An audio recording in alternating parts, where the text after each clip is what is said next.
जमलेल्या माझ्या तमाम हिंदू बांधवांनो, भगिनींनो आणि मातांनो,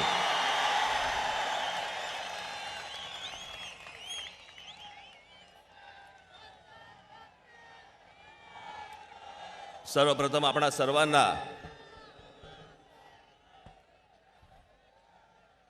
गुढीपाडव्याच्या आणि नवीन वर्षाच्या आपल्याला सर्वांना मनपूर्वक हार्दिक शुभेच्छा.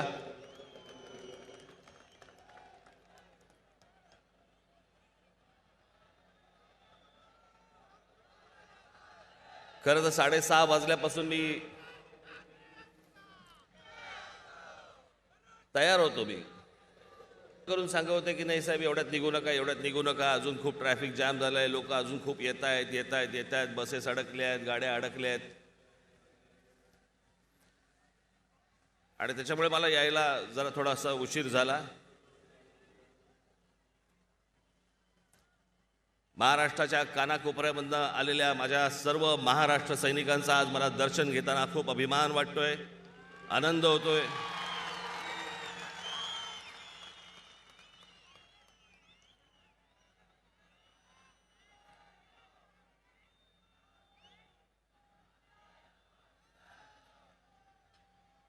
तीन वर्षापूर्वी ज्या वेळेला इथे गुढीपाडवा मेळावा झाला होता,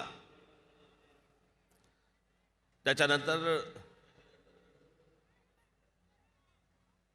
जवळपास 2 वर्ष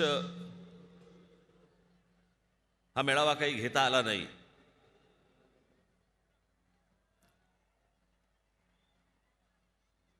तो करोना, त्याच्यातनं आलेलं लॉकडाऊन,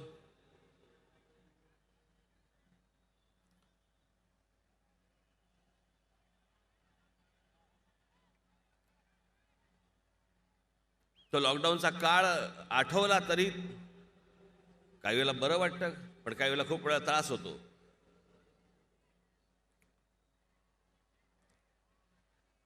हे आज गजबजलेलं शिवाजी पार्क मैदान, हे शिवतीर्थ सामसूम होती. शिवतीर्थच काय घेऊन बसले, अख्खं जगभर सगळीकडे सामसूम होती.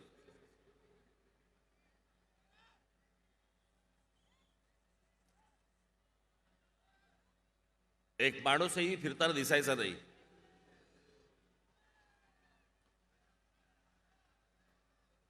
एक तर करोनाची भीती होती, नाही तर आमच्या पोलिसांचा दांडिया होता. ते तरी बिचारे काय करणार.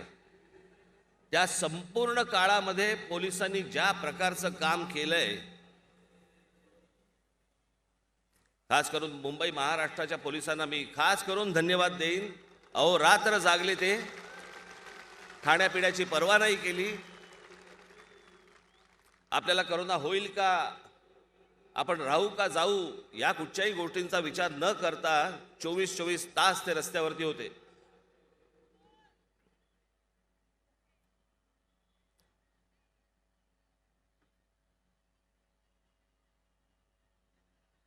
आज खरं तर 2 वर्षानंतर बोलत असताना भरपूर एवढं साचून ठेवली, मोरी इतकी तुंबली आहे, चला बोळा घालावा कुठून तेच कळत नाही.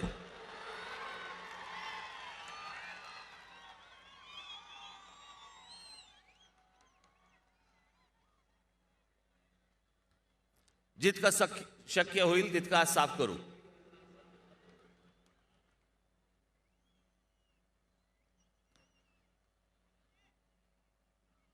हा संपूर्ण भीतीदायक एक करोनाचा काळ, लॉकडाऊनचा काळ सगळा गेला. संपूर्ण समाजामध्ये आलेलं एक नैराश्य झटकून पुन्हा सगळेजण परत कामाला लागले. तो लॉकडाऊन, ते संपूर्ण घरात बसणं, हे अनेकांच्या सगळ्यांच्याच विस्मरणात गेलं. ही अत्यंत चांगली गोष्ट झाली.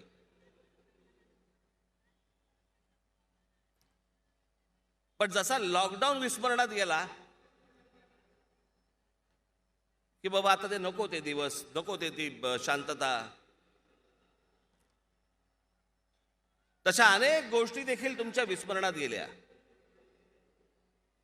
आणि मला असं वाटतं की आज जरा थोडंसं, मी म्हटलं जरा थोडासा फ्लॅशबॅक देऊ. फ्लॅशबॅक चित्रपटात असतो ना,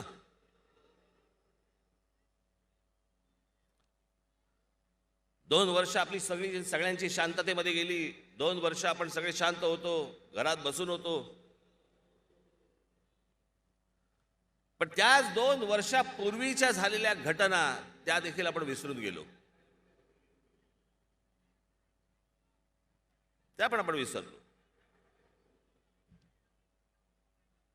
2019 साली झालेली विधानसभेची निवडणूक.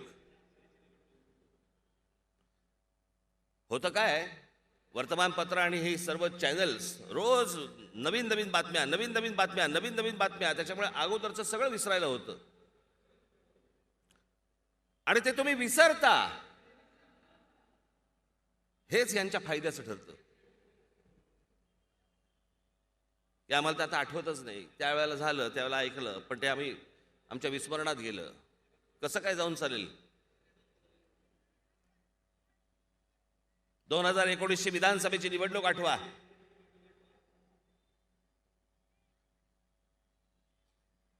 भारतीय जनता पक्ष आणि शिवसेना विरुद्ध कोण? राष्ट्रवादी काँग्रेस आणि काँग्रेस.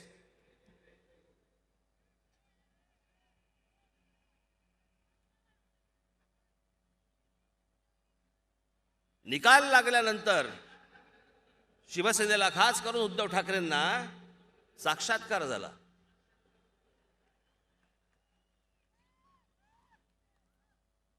की 2.5 वर्ष ठरली होती. आमच्याशी तर कधी बोलला नाहीत तुम्ही. ज्या सभा घेतल्या महाराष्ट्रभर, त्या महाराष्ट्रभरच्या सभांमध्ये कधी तुम्ही बोलला नाहीत. ज्यावेळेला पंतप्रधान नरेंद्र मोदी येऊन ज्यावेळेला इथे भाषण करत होते, त्यावेळेला व्यासपीठावरती तुम्ही बसला होतात. त्यावेळेला पंतप्रधान नरेंद्र मोदींनी सांगितलं होतं की जो मुख्यमंत्री बनेल तो भारतीय जनता पक्षाचा बनेल, देवेंद्र फडणवीस बनतील, असं त्यावेळेला ते भाषणामध्ये म्हणाले होते. तेव्हा तुम्ही व्यासपीठावरती होतात, काहीही बोलला नाहीत.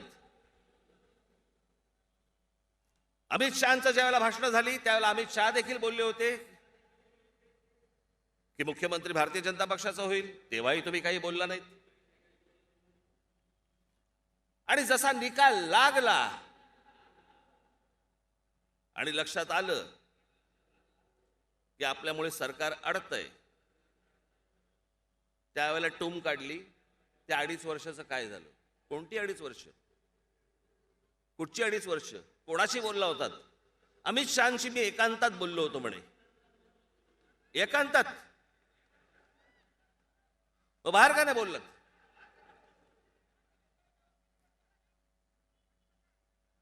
बरं, मुख्यमंत्री पद हे महाराष्ट्राचं आहे, जनतेचं आहे, जे लोकांसमोर येणार आहे.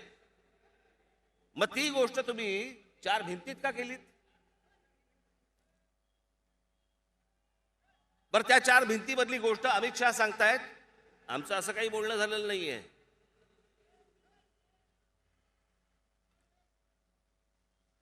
मग एके दिवशी आपण सकाळी उठलो काय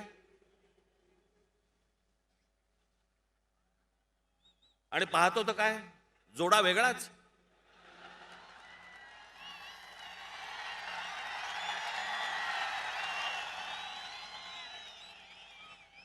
चला, पळून कोणाबरोबर गेली, लग्न कोणाबरोबर, काही कळेच ना आम्हाला.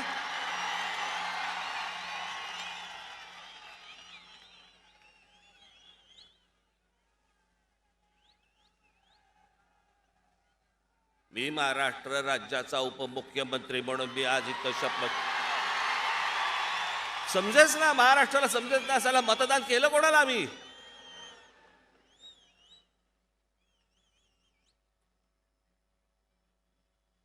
मग एक आवाज आला, ये शादी नहीं हो सकती. फिसकटलं तिच्या आईला. दोघे हिरमुसून घरी. हे सगळं चालू असताना शेजारच्या गॅलरी बंद कोणतरी साला डोळा मारतोय. यांचं काहीतरी वेगळंच अजून सुरू. मला घ्या ना कडेवर. मला कळत नाही या महाराष्ट्रामधलं 3 नंबरचा, 1 नंबरचा पक्ष भारतीय जनता पक्ष, 2 नंबरचा पक्ष शिवसेना, 3 नंबरचा पक्ष राष्ट्रवादी काँग्रेस आणि 3 नंबरचा पक्ष 1 नंबरला आणि 2 नंबरला फिरवतोय. मी महाराष्ट्राच्या राजकारणामध्ये काही देशाच्या राजकारणात असा प्रकार बघितलेला नाही.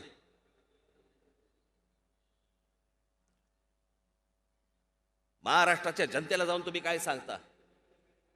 महाराष्ट्राच्या जनतेशी तुम्ही काय बोलता? व्यासपीठावरनं तुम्ही एकमेकांना शिव्या घालता आणि त्याच्यानंतर जाऊन तुम्ही एकमेकांच्या मांडीवर बसता.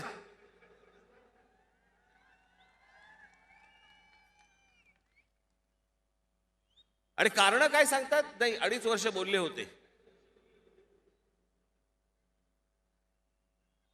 हे तुमचं आतलं झंगाड आहे, ह्याचा आमच्याशी काय संबंध?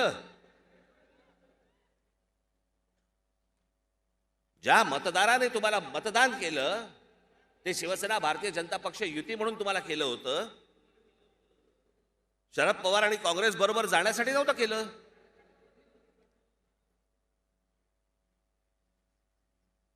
मग या मतदारांशी गद्दारी करणाऱ्यांना कोणतं शासन देणार? आमचं होतं कसं, आम्ही विसरून जातो. आम्ही सगळं विसरून जातो की आम्ही त्या उन्हातानामध्ये रांगेमध्ये उभे होतो. तास 2-2 तास आम्ही त्या रांगेमध्ये उभे बसून आम्ही तिकडे मतदान केलं, भाषणाला गेलो, भाषणं ऐकली, विचार ऐकले, मतदान केलं. आणि मतदान केल्यानंतर निर्णय ज्या वेळेला आला त्यावेळेला महाराष्ट्रात चित्र वेगळंच दिसलं. याच्यासाठी मतदान करता? गुलाम आहात यांचे?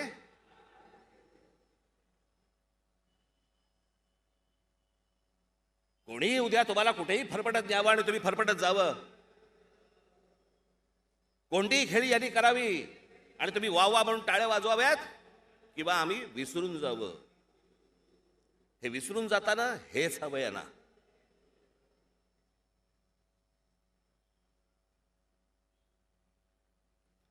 सगळ्या गोष्टी आम्ही विसरतो, कारण रोज धडाधड नवीन बातम्या पडतात आमच्यावरती, नवीन बातम्या. आणि मग काय, हे सगळे आले सकाळी कॅमेरेवाले की पक पक पक पक पक पक पक पक सुरू.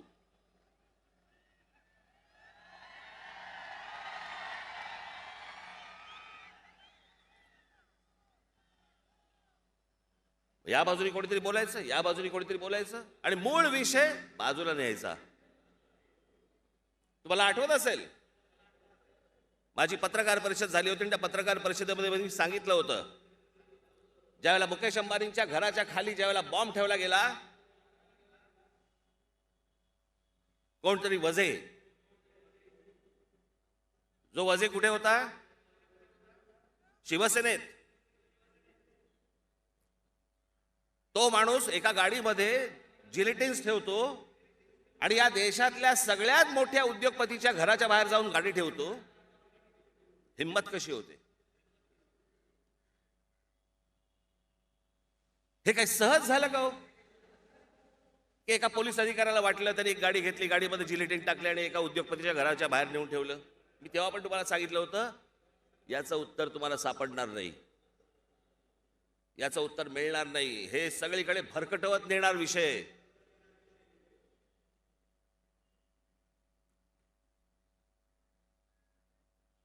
माझ्या एक परिचयाचे एक जण होते, आहेत म्हणजे ते, त्यांना गाणं गाण्याचा भयंकर शौक होता. तर एक 4-5 झाले की ते गाणं म्हणायचे, रमैया वस्तावय्या. आणि मग रमैया वस्तावय्या गाणं सुरू केलं की मग ते एक तान द्यायचे. ती तान साधारणपणे 1 मिनिटभर चालायची. त्यांना वाटायचं की ते फार सुरात गातात, पण ती तान भयंकर 1 मिनिटभर ती तान द्यायची, आ करायची. आणि सगळ्यात शेवटी परत याचे विचारतात, गाणं कोणचा होता? ते गाणं विसरायचे मूळ. तशी ती तान आहे. तुम्हाला भरकटवणं, तुम्हाला वेगवेगळ्या विषयांमध्ये नेणं. आज कोणीच त्या विषयामध्ये बोलत नाही. अहो, देशाच्या इतक्या मोठ्या उद्योगपतीच्या घराच्या बाहेर बॉम्बची गाडी सापडते आणि त्याचं उत्तर अजूनपर्यंत महाराष्ट्राला मिळत नाही, देशाला मिळत नाही. एक पोलीस अधिकारी जेलमध्ये जातो, त्याच्यानंतर मुंबईच्या कमिशनरला काढून टाकलं जातं. मुंबईचा कमिशनर म्हणतो की गृहमंत्र्यांनी 100 कोटी मागितले, गृहमंत्री जेलमध्ये जातो.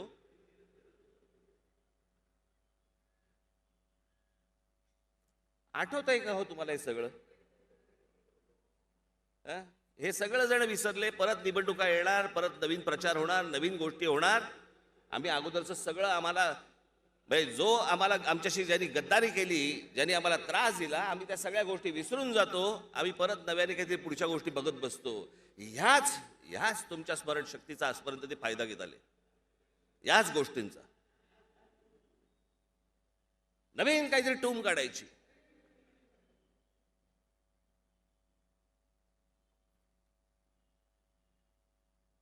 दाऊदशी संबंध असलेल्या त्या नवाब मलिकांचा ते पण आता आतमध्ये गेले.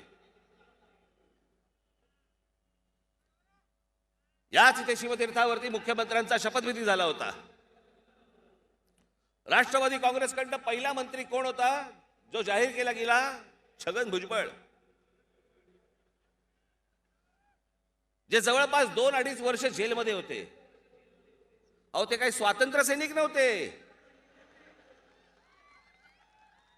की सत्ता आल्या आल्या तुम्ही लगेच त्यांना मंत्रिपद द्यावं. पण हे तुमच्या नाकावर टिचून करतात. तुमच्या नाकावर टिचून साला काय उखडणार आहात तुम्ही? कोण तुम्ही? मतदार? एक दिवस आहे तुमचा, एक दिवस. लाचारासारखे तिकडे रांगेमध्ये उभं राहायचं, मतदान करायचं आम्हाला. आम्ही वाटेल ते करू.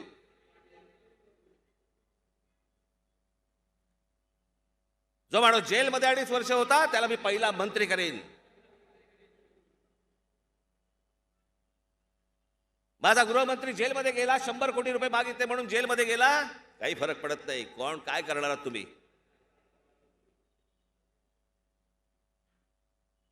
मुंबईमध्ये ज्यांनी बॉम्बस्फोट घडवले त्या दाऊद इब्राहिमच्या बरोबर संबंध असलेले नवाब मलिक, ते जेलमध्ये गेले. हिम्मत बघा यांची, हिम्मत. आणि तुमच्या नाकावर टिचून गाडीतनं जाताना तुम्हाला असं करतायत. यांच्या फुटेजमध्येच आहे. गाडीमधनं चालले नवाब मलिक आणि तुम्हाला अंगठा दाखवतायत.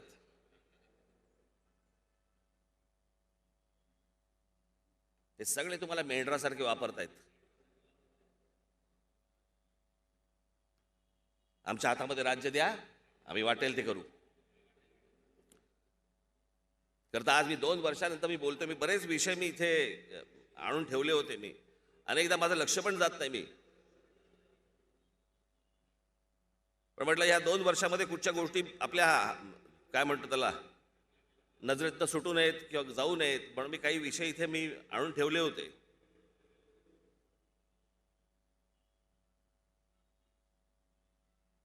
का आम्ही भाषण करतो मला कळत नाही. मला का आम्ही तुमच्या समोर येतो, तुम्ही एवढ्या संख्येने का येता, का ऐकता? आता टेलिव्हिजन चॅनलवरती देखील महाराष्ट्रभर सगळेजण ऐकत असतील, बघत असतील. हा राज ठाकरे काय बोललाय हे पुढे परत 1 तासाभरांनी परत विसरून जातील. उद्याच्या परत कामाला लागतील. लोकशाही कशी असते ना, लोकशाही ही इंग्लंडमधनं बघा. ज्या दुसऱ्या महायुद्धाच्या वेळेला विन्स्टन चर्चिल यांनी दुसरं महायुद्ध जिंकून दिलं. त्यांची एक फेमस पोज होती, V for victory, V for Winston.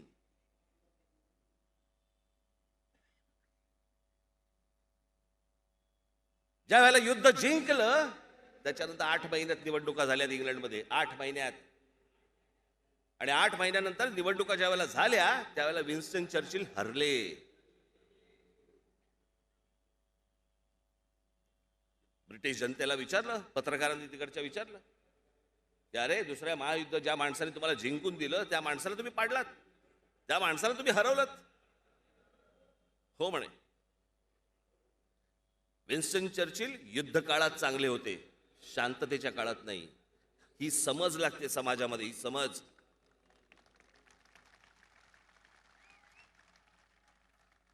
ज्याला प्रगल्भ समाज ज्याला म्हणतो ना आपण, तो प्रगल्भ समाज असा घडतो, असा असतो. कितीही ढुंगणावरती लाथा मारल्या आमच्या तरी आम्ही यांच्या मागे फरफटत जाणार आणि मतदान करणार असा समाज नसतो.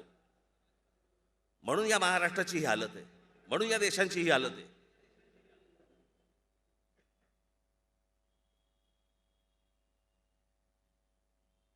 आजही आमचे शेतकरी आज आत्महत्या अजून थांबलेल्या नाहीत. अहो, कोणती महाराष्ट्राची परंपरा आपण विसरून गेलो सगळं. मी आता अनिल शिदोरेंशी मी बोललो होतो. मी म्हटलं त्यांना, मी सांगितलं, म्हटलं जो जो माणूस इतिहास विसरला ना, त्याच्या पायाखालचा भूगोल सटकलेला आहे, तो निसटून गेलेला आहे, त्याच्या जमीन निसटून गेलेली आहे.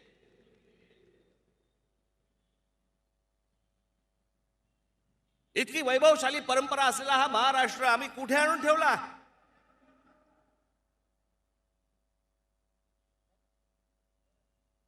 आमचा गृहमंत्री जेलमध्ये जातो 100 कोटी रुपये मागितले म्हणून. आमच्या महाराष्ट्राचा एक मंत्री एका अतिरेकी माणसाचा, दाऊद इब्राहिमशी संबंध असला म्हणून तो जेलमध्ये जातो. सरकार चालू आहे अजून.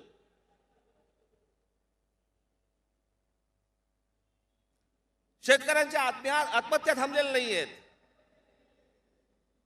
राज्यात चालू आहे, महाराष्ट्र राज्यात चालू आहे. मी नेहमी सांगत आलो ना, हे शिवछत्रपती, अहो हे काही डेकोरेशन नाही आहे. यांचा विचार पुढे घेऊन जर जायचा असेल, ही असली माणसं नाही चालणार सत्तेत.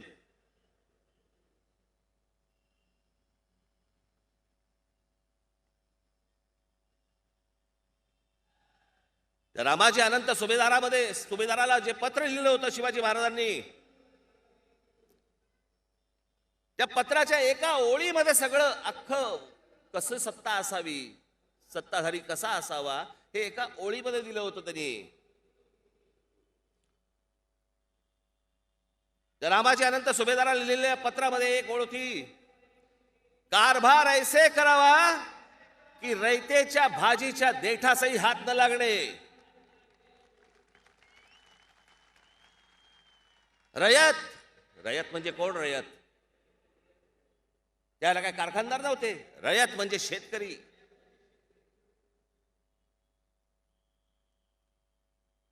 आजूबाजूचा समाज, इतर विविध कामं करणारा, त्याच्या भाजीच्या देठासही हात न लागणे. आणि आज महाराष्ट्रामध्ये आमच्याकडे काय, सगळीकडनं बोंबाबोंब. एसटी कर्मचारी, त्यांचा संप सुरू आहे, तो ओरडतोय. आमचे पोलीस ओरडतायत. शेतकरी आत्महत्या अजून थांबत नाहीयेत. हजारोने शेतकरी आत्महत्या होत आहेत. शिक्षणाचा बट्ट्याबोळ झालेलाच आहे. जे एसएससी झालेले आहेत, त्या एसएससी झालेल्या मुलांना म्हणे नोकऱ्या मिळणार नाहीत आता. काय ते नवीन जे आले ना, टोम सीबीएसई काय जे सगळं, त्यांना म्हणे नोकऱ्या मिळणार का? सर्वात जास्त एसएससीला बसणारी मुलं, विद्यार्थी आहेत महाराष्ट्रामध्ये.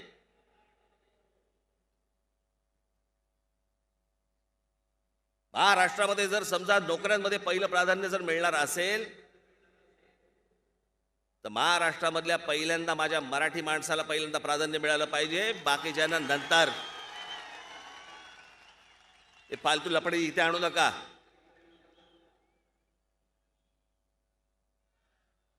प्रत्येक राज्याने आपापली गोष्ट जपली पाहिजे.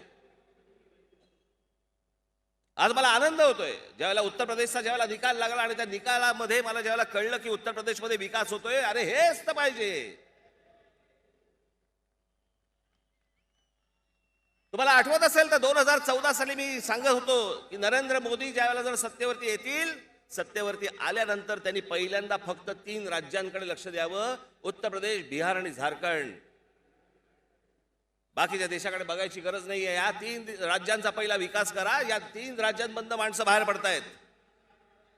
त्यांना त्यांच्या राज्यामध्ये रोजगार मिळू देत. त्यांना घर सोडायची वेळ येऊ देऊ नका. आज ज्या वेळेला माझ्या कानावरती बातम्या येत आहेत की तिकडे काही प्रकारचा चांगला विकास होतोय, आनंदाची गोष्ट आहे. प्रत्येक राज्यामध्ये ही गोष्ट झाली पाहिजे. सगळ्यांचं ओझं घ्यायला काही महाराष्ट्र इथे बसलेलं नाहीये.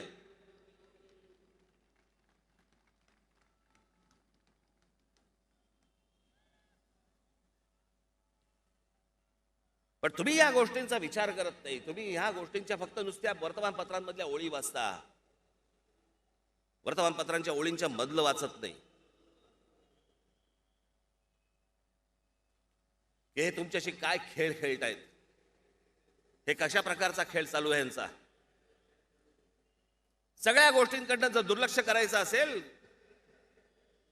आमच्याकडे हत्यार आहे, उत्तम हत्यार आहे, जातीचं हत्यार.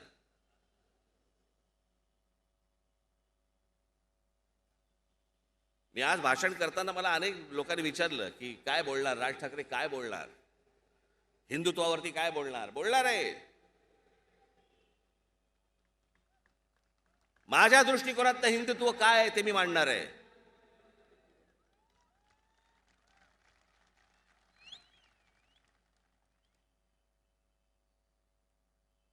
अयोध्येला जाणार आहात का नाही जाणार आहात? जाणार. आता तारीख नाही सांगत.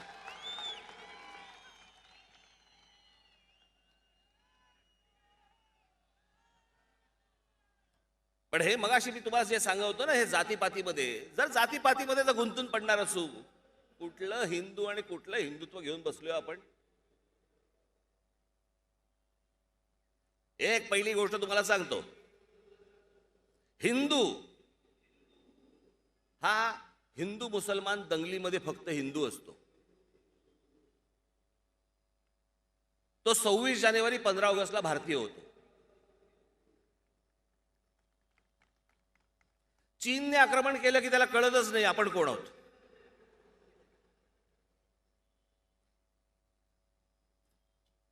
आणि मग ज्या वेळेला तो ना हिंदू ना भारतीय ज्या वेळेला असतो, त्यावेळेला तो होतो मराठी, तो होतो गुजराती, तो होतो तमिळ, तो होतो बंगाली, तो होतो पंजाबी. आणि मग तो ज्या वेळेला मराठी होतो त्यावेळेला तो होतो मराठा, त्यावेळेला तो होतो ब्राह्मण, त्यावेळेला तो होतो माळी, त्यावेळेला तो होतो अजून आगरी.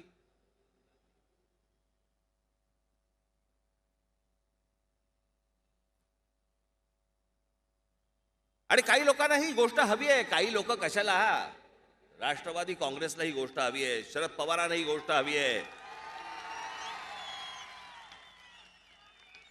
1999 साली ज्यावेळेला राष्ट्रवादी काँग्रेसचा ज्यावेळेला जन्म झाला, त्या जन्म झाल्यानंतर या महाराष्ट्रामध्ये जातीपातीचं राजकारण मोठ्या प्रमाणावरती सुरू झालं.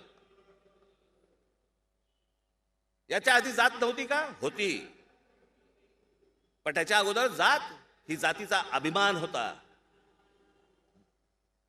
पण 1999 साली ज्यावेळेला राष्ट्रवादी काँग्रेसचा जन्म झाला, त्याच्यानंतर दुसऱ्या जातीबद्दल द्वेष निर्माण करायला लावला आहे की तो त्या जातीचा, हा या जातीचा, आणि ती फूट पाडत पाडत पाडत पाडत मग कधी मराठा आरक्षणाचा आमिष दाखवायचं, मग अजून काहीतरी कोणतरी. इथे बाबासाहेब पुरंदरे त्यांचा फोटो आहे, सॉफ्ट टार्गेट. वाचायचं नाही, इतिहास नाही वाचायचा आहे आम्हाला. लिहिलाय कोणी? पुरंदरे, ब्राह्मण. अच्छा अच्छा अच्छा अच्छा, म्हणजे ह्यांनी चुकीचं लिहिलेलं असणार. आम्ही इतिहास वाचतच नाही आहोत. ज्या छत्रपती शिवरायांनी आम्हाला सांगितलं की जातपात गाडून सगळ्यांनी स्वराज्यासाठी एक व्हा, त्या महाराष्ट्रामध्ये जातीपातीवरनं भांडणं सुरू आहेत, वाद सुरू आहेत.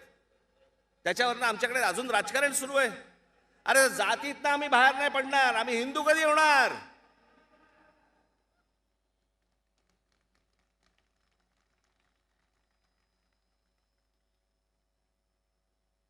बाहेरच्या राज्यांमध्ये ज्या प्रकारचं राजकारण चालतंय ते राजकारण करायचंय का आम्हाला महाराष्ट्रामध्ये? ज्या महाराष्ट्राची परंपरा एवढी वैभवशाली, ज्या महाराष्ट्राने दिशा या देशाला दिली, तो महाराष्ट्र खितपत पडलाय जातीत. हे आमचे अनिल शितोळे इकडे बसलेले आहेत, उत्तर प्रदेशमध्ये गेले होते. एका ढाब्यावरती थांबले, ढाब्यावरती थांबल्यानंतर तिकडे एका खाट्यावरती बसले होते. तिकडे ते आणि त्यांचे मित्र चहा सांगितला. त्या ढाब्यावरच्या काउंटरवरचा माणूस आला, त्यांच्याकडे आला. कौन सी जात से हो? मैंने जात सांगितली. अच्छा अच्छा ठीक है, अरे इनको चाय देना. हे वातावरण आणायचं महाराष्ट्रात? ही अवस्था करायची आहे महाराष्ट्राची आपल्याला? या 1999 सालच्या राष्ट्रवादी काँग्रेसच्या जन्मानंतर तो जेम्स लेन जन्माला आला. कोण जेम्स लेन हो? कोण जेम्स लेन?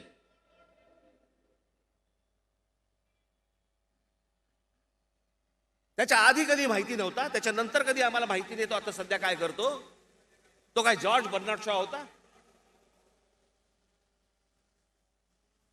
पुस्तकांमध्ये काहीतरी वेडं छापून आणायचं आणि आणल्यानंतर मग त्याच्यावरती राजकारण करत बसायचं. बघा कसं केलंय, जाती जातींमध्ये चुकीची माहिती कशी पुरवली गेली. काय बोलतोय आपण? त्या भेकराड्याने काहीतरी एक पुस्तकामध्ये लिहिलं आमच्या जिजाऊ साहेबांबद्दल, आम्ही ते उगाळतोय.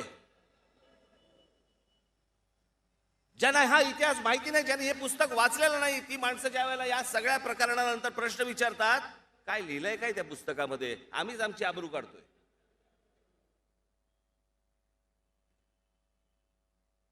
ज्याचा या देशाशी काही संबंध नाही, कशाशीही संबंध नसलेली माणसं ही इथे येतात, काहीतरी पुस्तक लिहितात, त्याच्यामध्ये वेडवाकडं आमच्या जिजाऊ साहेबांबद्दल लिहितात, शिवरायांबद्दल लिहितात. त्याच्यावरनं इथे राजकारण तापवलं जातं, जाणून बुजून तापवलं जातं, आणि त्याच्यानंतर आम्ही त्याच्यावरती चर्चा करत बसतो.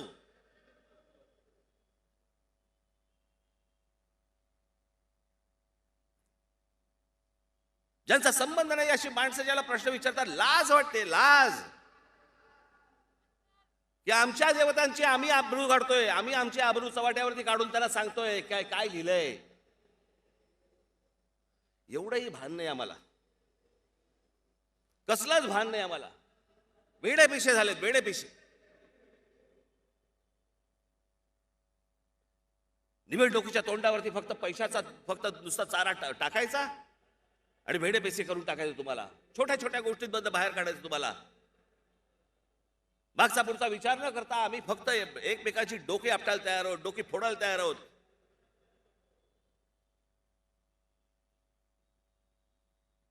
या जातीपातीतनं आम्ही बाहेर येत नाही. कुठचा हिंदुत्वाचा ध्वज घेऊन बसलोय आपण?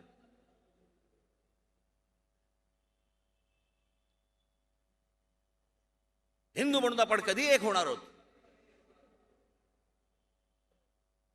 खरं तर मला तुम्हाला सांगायचं आहे की ही संपूर्ण ही जी विविधता जी म्हणतो ना आपण, भाषेची, संस्कृतीची, महाराष्ट्राची एक संस्कृती, गुजरातची एक संस्कृती, बंगालची एक संस्कृती, तामिळनाडूची एक संस्कृती, वेगवेगळ्या राज्यांच्या वेगवेगळ्या संस्कृत्या. कारण हा देश मुळात झालाच 1947 साली.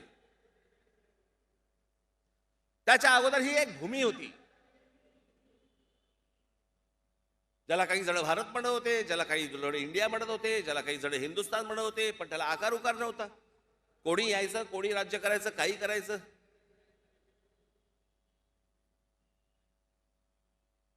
माझा कदाचित साल चुकेल, पण साधारणपणे 1012च्या सुमारास गजनीचा मोहम्मद आला. त्याच्यानंतर 1292-94 साली अल्लाउद्दीन खिलजी आला. त्याच्यानंतर मोगलांचं आक्रमण या संपूर्ण भूमीवरती झालं. आज जवळपास 800-900 वर्षानंतर बदला आपला मराठेशाहीचा इतिहास 125 वर्षांचा. या आमच्या शिवछत्रपतींचा विचार घेऊन आम्ही अटकेपार झेंडे फडकवले. त्या अटक किल्ल्यावरती आमची भगवी पताका लागली.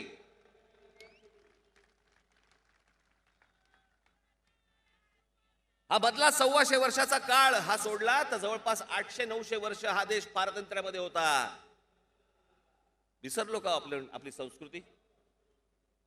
मोगल आले, ब्रिटिश आले, पोर्तुगीज आले, सगळे आले, काही विसरलो आपण?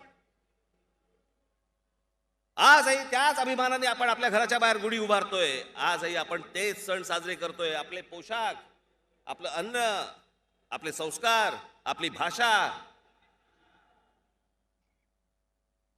हे काही छीनू शकले नाहीत मोगल. याचं कारण ही एक संस्कृती आहे.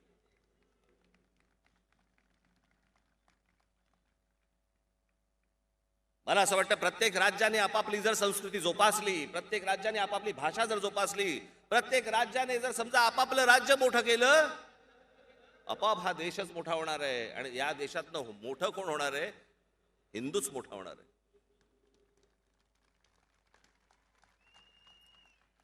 पण झाले कसं?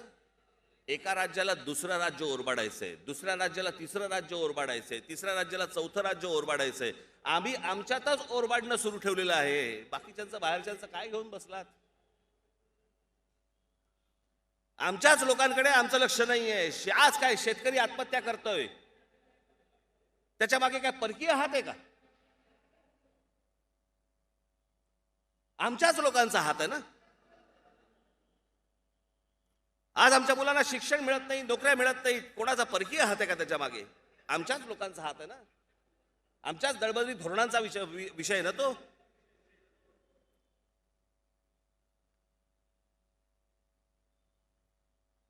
पण मला तुमचं सर्वांचं कौतुक वाटतं की या सगळ्यांमध्ये मतदारांचं मला कौतुक वाटतं की चला ज्यांनी काम केलं त्याला बाजूला सारलं आणि ज्यांनी काम नाही केलं त्याला सत्तेवर बसवलं.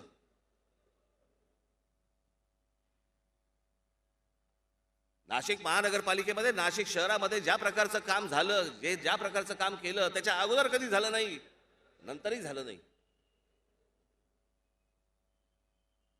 पण काम केल्याची पावती काय मिळाली? बाहेर वा सत्तेतनं. कोण काम करेल तुमच्यासाठी? जर लफंगीगिरी करून आणि असल्या समजा गोष्टी करूनच जर समजा सत्ता मिळवायची असेल तेच करू.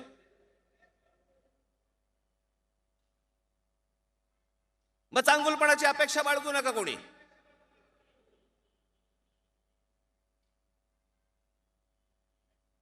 नुसती हातामध्ये सत्ता द्यायची, ह्यांची रोजची भांडणं बघायची आणि या भांडणामधनं आमच्या हाताला काहीच लागत नाहीये. अरे खरं तर राज्य आहे, ही एक ताकद आहे. या ताकदीमधनं आपण काय काय देऊ शकतो. आज माझा महाराष्ट्रामधला सर्वसामान्य माणूस, सगळा माणूस, सगळी जनता आज आम्ही रस्त्याने चालतोय, आम्हाला फुटपाथ नाहीत,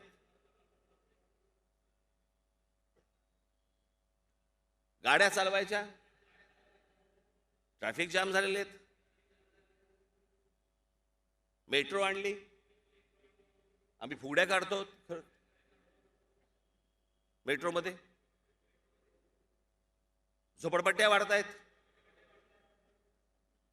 95 साली ज्या झोपडपट्ट्या होत्या आणि आजच्या झोपडपट्ट्या, फरक बघा. मी खरं तर कधी बोललो नसतो ही गोष्ट, पण ज्या वेळेला 95 साली शिवसेना भारतीय जनता पक्षाची ज्या वेळेला सत्ता महाराष्ट्रामध्ये आली त्याच्या अगोदर मी एकदा माननीय बाळासाहेबांशी मी बोललो होतो.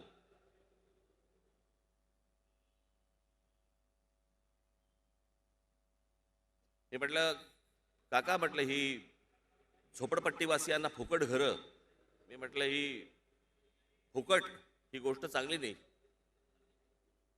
मला बोलले तू शांत बस.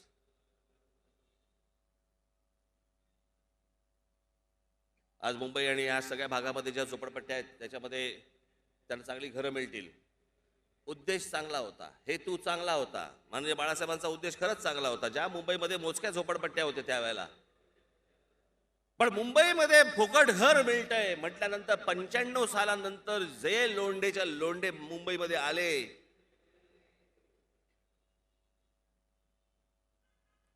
आज आवरता येत नाहीये. ठाणा बकाल झालंय, पुणा बकाल झालंय, नाशिक बकाल होण्याकडे चाललेलं आहे, मुंबई झालेलीच आहे. आणि यातल्या बऱ्याचशा झोपडपट्ट्यांमध्ये काय नेमकं चाललेलं आहे. आज अनेक प्रामाणिकपणे अनेक गरीब लोक झोपडपट्ट्यांमध्ये राहत आहेत, त्यांना खरं तर घर मिळाली पाहिजेत. नको ती माणसं घरं घेऊन जात आहेत. जे पूर्वापार मुंबईमध्ये इथे अनेक वर्षाचे झोपडपट्ट्यांमध्ये राहत आहेत, चाळींमध्ये राहत आहेत, त्यांना घर मिळाली पाहिजे. आमच्या पोलिसांना घर मिळाली पाहिजेत. चला, आमदारांना कसली घरं वाटतंय?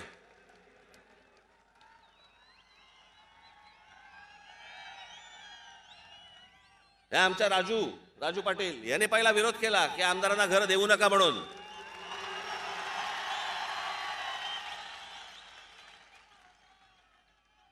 मला असं वाटतं आपण एक देवाणघेवाण करावी. आमदारांना घर द्यावं आणि त्यांची फार्म हाऊसेस हातात घ्यावीत.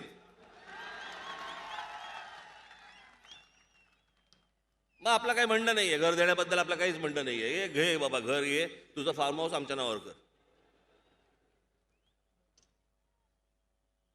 या आमदारांना पेन्शन दिले जातात, खासदारांना पेन्शन पहिली बंद केली पाहिजे. ती का उपकार करता काय चाललं?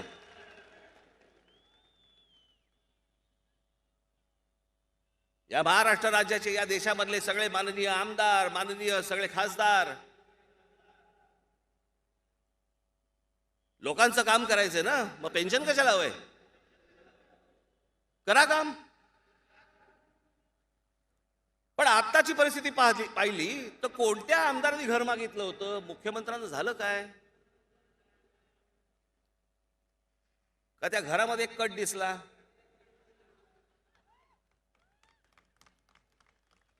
कारण हल्ली हे सगळे कटवरतीच चालतात. टेंडरमध्ये कट, ह्याच्यामध्ये कट, त्याच्यामध्ये कट. मग ईडीने पण एक कट केला. मग मुख्यमंत्री संतापले.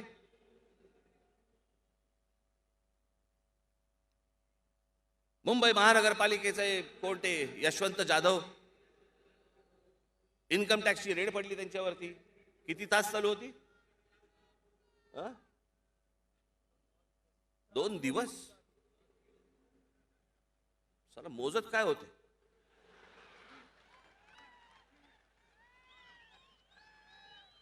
हल्ली आई वडील सांगतात, यशवंत हो सांगतच नाहीत, यशवंत जाधव हो सांगतात.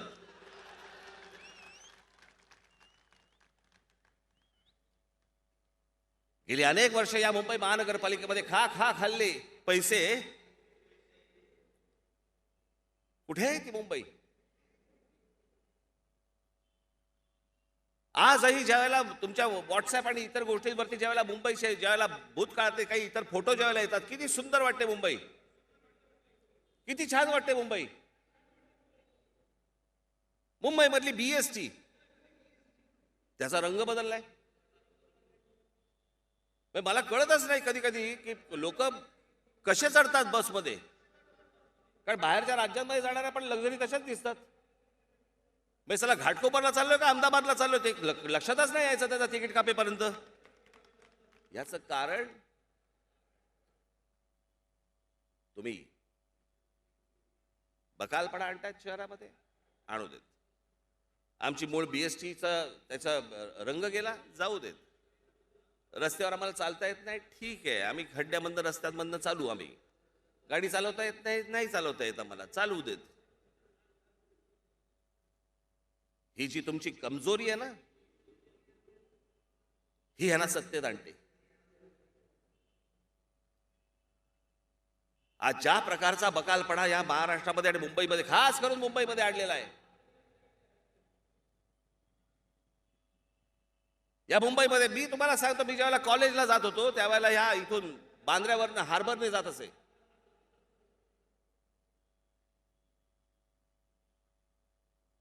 त्या कोर्टाच्या बाजूने जाताना तिकडनं उजवीकडे एक 7, 8, 10 झोपड्या होत्या.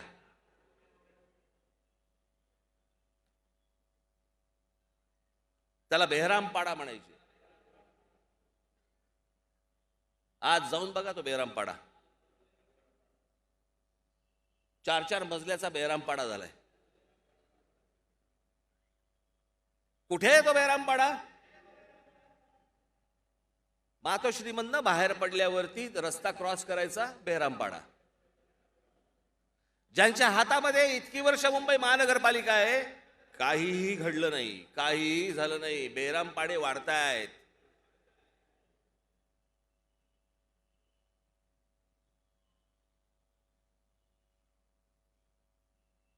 जी परिस्थिती मुंबऱ्याची आहे, माझी तर पंतप्रधानांना विनंती आहे, या ईडीच्या धाडी टाकताय ना तुम्ही, इन्कम टॅक्सच्या धाडी टाकताय ना, या आमच्या पोलिसांना विचारा, त्यांच्याकडे सगळा सोर्स आहे. या झोपडपट्ट्यांमध्ये असलेल्या मदरशांवरती एकदा धाडी टाका, तुम्हाला काय काय गोष्टी हाताला लागतील ते तुम्हाला कळेल.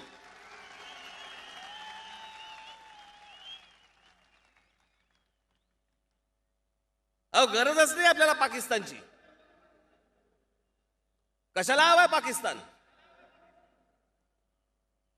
उद्या जर काही घडलं तर आतमध्ये आवरता आपल्याला नाकी नऊ येणार आहेत. इतक्या गोष्टी आतमध्ये भरलेल्या आहेत. पण आमचं लक्ष नाही. आम्हाला मतं हवी आहेत. आम्हीच त्या झोपडपट्ट्या वाढवतोय, आम्हीच त्या सगळ्या गोष्टी वाढवतोय, आम्हीच त्या मदरसे वाढवतोय. अनेक मशिदी असे आहेत की ज्याच्या आतमध्ये काय नेमकं चालू आहे हे समजत नाहीये.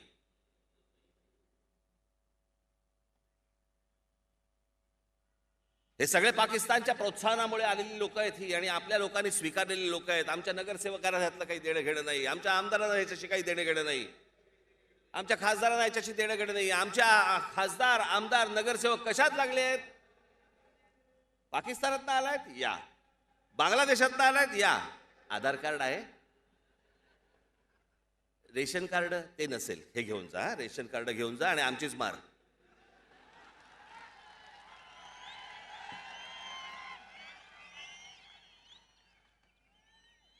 यांना या सगळ्या गोष्टी पुरवणारे आमचेच.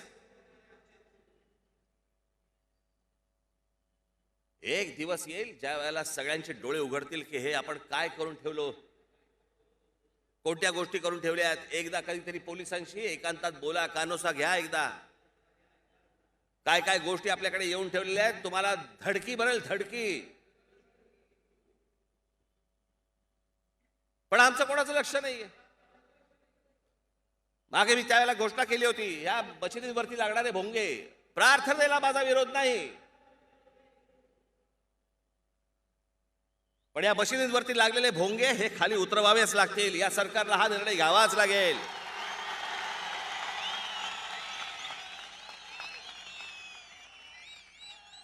नाही तर आजच सांगतोय, आत्ता सांगतोय,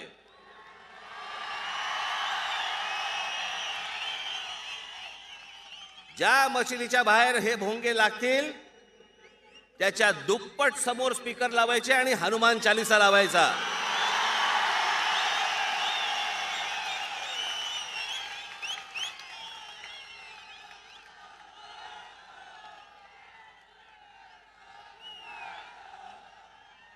मी धर्मांध नाहीये, मी धर्माभिमानी आहे.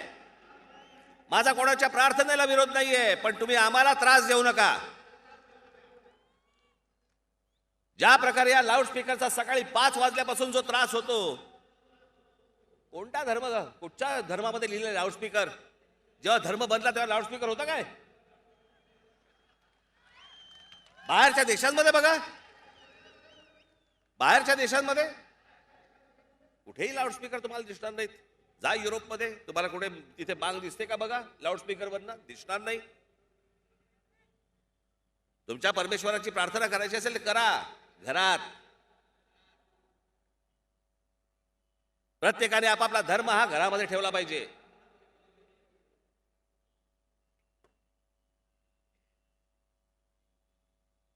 आमच्याकडे मंदिर आहेत, टाका धाडी. काय मिळणार? घंटा.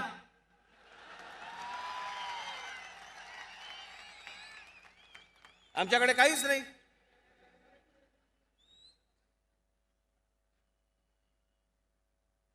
आणि म्हणून मला हा असा खितपत पडलेला, जातीमध्ये खितपत पडलेला, असा हतबल झालेला, सत्ताधाऱ्यांसमोर लाचार झालेला, कोणाही समोर वाकडा तिकडा फरफरटत जाणारा, मला असला समाज नाही आवडत.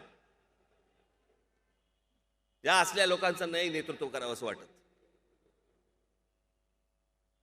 मला आरेला कारे म्हणणारी माणसं पाहिजेत. कोणत्याही सत्ताधाऱ्याची हिंमत नाही होता कामा तुमच्याशी गद्दारी करायची. त्या दिवशी मुख्यमंत्री ठणकावून सांगत होते विधानसभेमध्ये, जर तुम्ही माझ्या कुटुंबाला हात घालणार असाल तर पहिल्यांदा मला अटक करा, पहिल्यांदा कुटुंबाला सांग, मुंबई महानगरपालिकेत जाऊ नको म्हणून.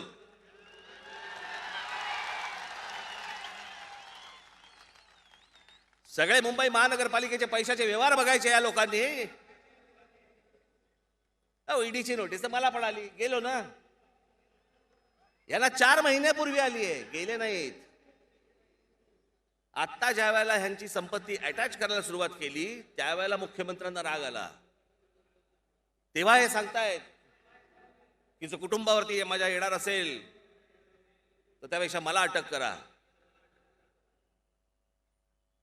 हे सगळं जे आहे ना, हे 2019चं आहे. 2.5 वर्षाचं मुख्यमंत्रीपद पाहिजे होतं ना, भोगा.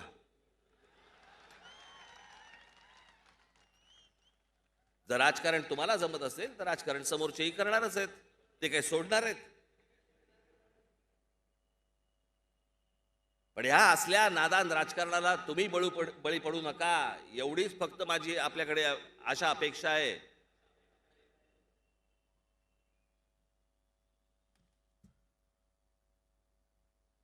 हे सगळं जण काय वाटेल ते माननीय बाळासाहेबांच्या नावाखाली काही वाटेल ते मागून घ्यायचं, निवडणुकीच्या तोंडावरती माननीय बाळासाहेबांचा फोटो दाखवायचा आणि ह्यांचे कारभार काय, हजारो कोटी रुपये लुटतायत तुमचे.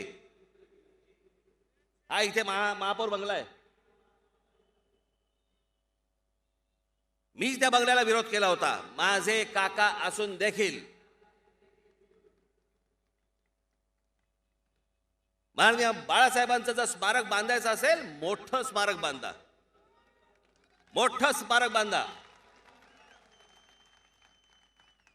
हे कसलं चौकटीमध्ये घेऊन ठेवलं माननीय बाळासाहेबांना.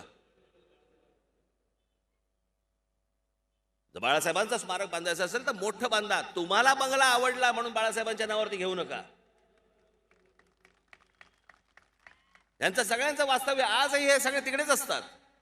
संध्याकाळी कोणाच्या गाड्या लागलेल्या असतात एकदा बघा, सगळ्या परदेशी गाड्या लागलेल्या असतात, सगळे व्यवहार तिकडे, नाव बाळासाहेबांचं.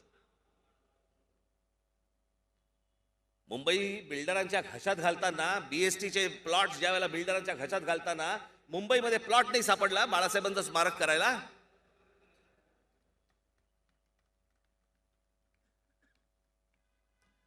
मी तुम्हाला वारंवार मी ही गोष्ट तुम्हाला सतत जी सांगतोय ना बाबांनो, हे फक्त तुमचं दुर्लक्ष होतंय म्हणून ही माणसं अशी वागतायत.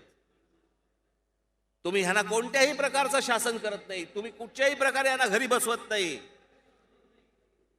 एकदा ठाम निर्धार करा या गोष्टींचा, की ज्या लोकांनी आता आमच्याशी गद्दारी केलेली आहे त्यांच्याशी आम्ही त्यांच्याकडे कधी मतदान म्हणून करणार नाही. हे एकदा वचन घ्या. कसे सुतासारखे सरळ येतात एकदा बघा. आणि हे कोणाच्याही बाबतीत, उद्या माझ्या बाबतीत जरी समजा असेल, बेफिकिरीने जर समजा वागलो, आमचे पक्षातले लोक वागले, बसवा खाली. वचक हा तुमचाच असला पाहिजे. एक दिवसासाठी घराबाहेर पडून मतदान करणाऱ्यांचा असा याला समाज नाही म्हणत. आणि एरवी विसरणारा शिवरायांचे भक्त म्हणून आपण ज्या वेळेला सांगतो, शिवरायांचे अनुयायी म्हणून आपण ज्या वेळेला सांगतो, त्यावेळेला हा शिवरायांचा महाराष्ट्र हा कसा घडला पाहिजे, कसा दिसला पाहिजे. अहो, ज्या महाराष्ट्राने या देशाला संत परंपरा दिली, या देशाला विचार दिला, हिंदुत्वाचा विचार या महाराष्ट्रामध्ये गेला, कम्युनिझमचा विचार या महाराष्ट्रामध्ये गेला, समाजवादाचा विचार या महाराष्ट्रामध्ये गेला, आंबेडकर चळवळीचा विचार या महाराष्ट्रामध्ये देशभर गेलेला आहे. या महाराष्ट्राची ही अवस्था हतबलतेने बघतोय. आज गुढीपाडव्याच्या दिवशी मी आपल्याला सांगतोय, तुम्ही कोण आहात एकदा आतून बघा. तुमचा स्वाभिमान गहाण टाकू नका. आमच्या बाबासाहेब पुरंदरेंच्या एका पुस्तकामधलं फार छान वाक्य आहे, ज्या समाजाचा स्वाभिमान गहाण पडतो ना, तेव्हा उरतात फक्त जिवंत प्रेत. मला तुम्ही जिवंत प्रेत नको आहेत. या महाराष्ट्राचा तेजस्वी इतिहास सांगणारे, तळपता इतिहास सांगणारे, माझ्या महाराष्ट्रामध्ये माझे महाराष्ट्र सैनिक, हा माझा मराठी माणूस, हा माझा हिंदू माणूस जागा असला पाहिजे, तळपता असला पाहिजे. या कोणाही नादान लोकांना वटणीवरती आणणारा असला पाहिजे. ही आज शपथ घेऊन आज गुढीपाडव्याच्या दिवशी आपण निघायचं इकडनं. आता आपण मध्यंतरी जशी शिवजयंती जशी आपण मोठ्या प्रमाणावरती साजरी केली, माझी आपणा सर्वांना विनंती आहे, 14 एप्रिलला परमपूज्य डॉक्टर बाबासाहेब आंबेडकर यांची देखील जयंती आहे. ती देखील तितक्याच मोठ्या उत्साहामध्ये आपल्या सर्वांकडनं साजरी झाली पाहिजे. ही जी मंडळी आपल्या महाराष्ट्रामध्ये महाराष्ट्राला दिशा देण्याचं काम ज्यांनी केलंय, त्या सर्वांच्या जयंत्या या मोठ्या प्रमाणावरती आपल्याकडनं साजऱ्या झाल्या पाहिजेत. हा महाराष्ट्र जिवंत आहे हे देशाला तुमच्याकडनं कळलं पाहिजे. हीच एक अपेक्षा आपल्या सर्वांकडनं ठेवतो आणि आपल्या सर्वांची मी रजा घेतो. धन्यवाद. जय हिंद, जय महाराष्ट्र. ताज्या बातम्यांसाठी लोकशाही न्यूज चॅनलला सबस्क्राईब करा आणि बेल आयकॉनवर क्लिक करा.